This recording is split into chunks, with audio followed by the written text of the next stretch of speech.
Evo iz dnevnog reda današnje sjednice kao i materijale koje su nam dostavili vidljivo da je sazvana iz razloga povećanih a neplaniranih troškova poštanskih usluga u iznosu od 1.309.600 kuna koji su proizašli iz zakonske obaveze dostave novih rješenja o komunalnoj naknadi i rješenja o naknadi za uređenje voda ukupno za 76.000 korisnika. Sad nešto jako bitno u tom čistom matematičkom radnjom, dijeljenjem iznosa, znači od 1.309.600 sa brojem od 76.000 pošiljki dolazi se do iznosa od 17,23 kune po jednoj pošiljci, što smatram neopravdano visokim iznosom čak i za preporučenu poštu i s povratnicom. Obzirom još da se radi o velikom broju, cijene bi trebali biti niže. Meni je ovo neprihvatljivo i želim odgovor da jedna pošiljka može koštati 17,23 kune. A dalje, na stranu što ovaj put se radi o dostavi rješenja, mislim da ste morali ih poslati poštom.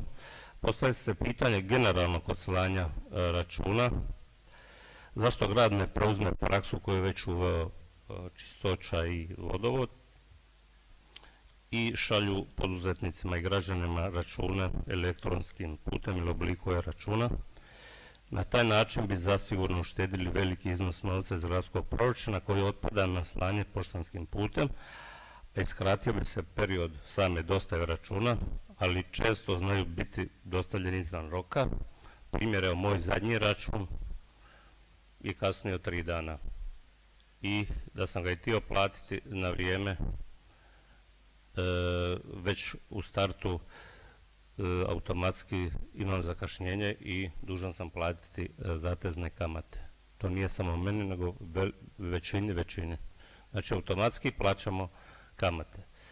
Mi smo obrtnici, mislim, koji su zakupci poslovnih prostora već pokrenuli bili inicijativu da im se računi dostavljaju elektronskim putem, baš iz razloga brže dostave i izbjegavanja plaćanja zateznih kamata,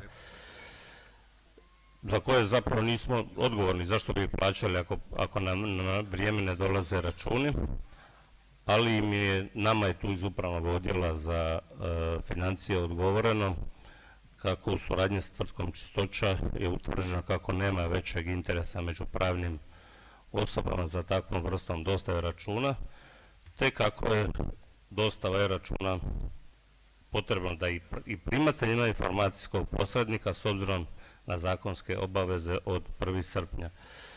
Imam zapravo ja tu taj mail, odnosno dopis koji smo vam slali.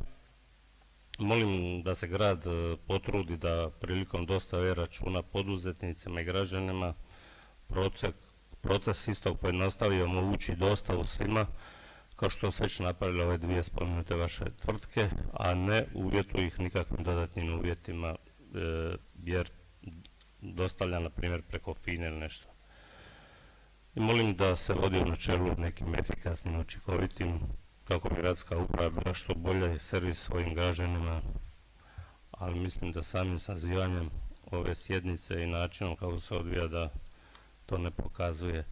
Drugo, kad smo kod ploče, meni je tu zanimljivo, isto me zanima zašto je ovaj 17 kuna zarez 23 pošiljka, koji izvođač radova bio u toj područnoj školi na Pločama, koji je izvođač bio kad je ovako predvidio ovo? Tek se treba. Rekonstrukcija područne škole ove. Da. Ne, ovdje se uzelo, gdje se promašilo ovaj. Izvođača. Dobro, projektanta, ok. Dobro, to mi je nešto što je bitno. A ovo svakako tražim odgovor za ovih 17,23 kune, jedna pošiljka da dođe. Pa ako treba, ja ću i pješke nositi svih da zaradi nešto novaca.